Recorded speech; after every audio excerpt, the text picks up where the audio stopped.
জাংকুকের হাতে রিমোট দেখে পুরো কারখানা জুড়ে এক নিস্তব্ধতা নেমে এলো।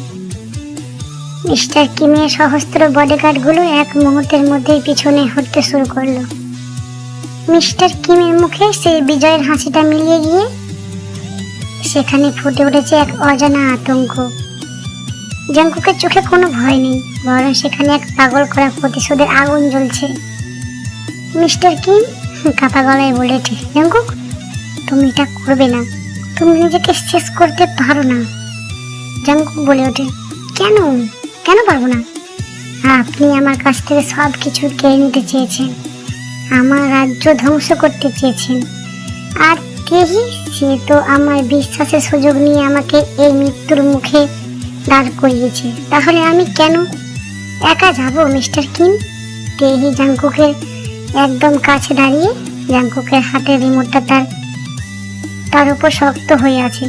তেহি বুঝতে পারছে জাংকুক মিথ্যা বলছে না, সে মরতে রাজি। কিন্তু কেন জানি না তেহির ভেতরের পাথরের সেই মনটা আজ একটু কেঁপে উঠছে। সে কি সত্যি জাংকুককে মরতে দিতে চায়? তেহি জাংকুকের হাতে আলতো করে ধরে খুব নিচু গলায় বলে ওঠে, জাংকুক জাংকুক থামো, এটা তোমার বীরত্ব নয়, এটা বোকামি। তুমি কি সত্যি চাও আমাদের এই অসমাপ্ত গল্পটা এভাবে শেষ হয়ে যাক? জাংকুক তেহি চোখের দিকে তাকিয়ে বলে, গল্প তো শেষ তুমি করেছো তেহি, যখন তুমি আমাকে ধোঁকা দিয়ে এখানে নিয়ে এসেছো।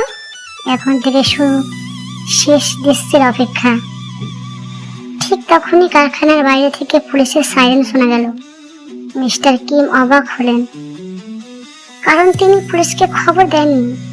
জাংকুক রহস্যময় ভাবে হাসলো। জাংকুক বলে উঠল, মিস্টার কিম রিমোটটা তো কেবল আপনাদের আটকানোর জন্য ছিল, আসলে খেলাটা তো বাইরে। জিমিন আপনাকে ধোঁকা দেয়নি, সে আপনার পাঠানো লোকেদের অলরেডি পুলিশের হাতে তুলে দিয়েছে। আর এই কারখানাটা নিচে ডায়নামাইট নয়, আমার লোকেরা ওত পেতে বসে আছে আপনার পালানোর সব পথ বন্ধ করার জন্য। মুহূর্তের মধ্যে পরিস্থিতি পরিবর্তন হলো। জাংকুকের লোকেরা কারখানায় আক্রমণ করলো। সেখানে গোলাগুলির শব্দের মাঝে মিস্টার কিম তার গার্ডদের নিয়ে পেছনের দরজা দিয়ে পালিয়ে গেলেন। কিন্তু তেহিকে তিনি ওখানে ফেলে গেলেন। তেহি স্তম্ভিত হয়ে দাঁড়িয়ে রইল। তার নিজের বাবা তাকে মৃত্যুর মুখে ফেলে চলে গেল। জাংকুক তেহিকে এক ঝটকায় নিজের আড়ালে নিয়ে এসে বলল, নিচু হও তেহি, তোমার বাবা তোমাকে কোনোদিন ভালোবাসেনি, তুমি ছিলে কেবল তার একটা অস্ত্র। কারখানা এক কোণে আগুন ধরে গেছে, ধোঁয়া চারপাশে অন্ধকার হয়ে আছে। জাংকুক তেহির হাত ধরে তাকে নিরাপদ বাইরে আসার চেষ্টা করছে। তেহি তখনও ঘোরের মধ্যে আছে। সে যে জাংকুককে মারতে চেয়েছিল, সেই জাংকুক তাকে আজ আগলে রাখছে। তেহি বলে উঠল, কেন আমাকে বাঁচাচ্ছেন জাংকুক? আমি তো আপনাকে মারতে এবং শেষ করতে চেয়েছিলাম। জাংকুক তেহি চোখের দিকে সরাসরি তাকিয়ে বলে, কারণ তুমি আমার সেই আসক্তি যাকে ঘৃণা করা সম্ভব কিন্তু ত্যাগ করা নয়। তোমাকে আমি মরতে দেব না, কারণ তোমাকে এখনো অনেক হিসাব মেলাতে হবে আমার সাথে। জাংকুক তেহিকে নিয়ে কারখানা থেকে বেরিয়ে এলো। পিছনে কারখানাটা দাও দাও করে জ্বলছে।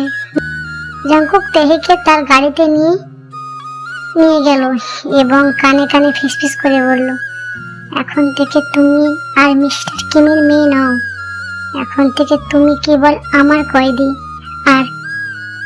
আর এবারে কারাগারটা হবে অনেক শক্ত। জাংকুক কি তেহিকে ক্ষমা করে দেবে, নাকি শুরু হবে এক নতুন যন্ত্রণাদায়ক প্রেমের অধ্যায়? মিস্টার কিম কি আবার ফিরে আসবে প্রতিশোধ নিতে? দেখতে হলে অবশ্যই আমাদের পরবর্তী পর্ব কমেন্ট করো।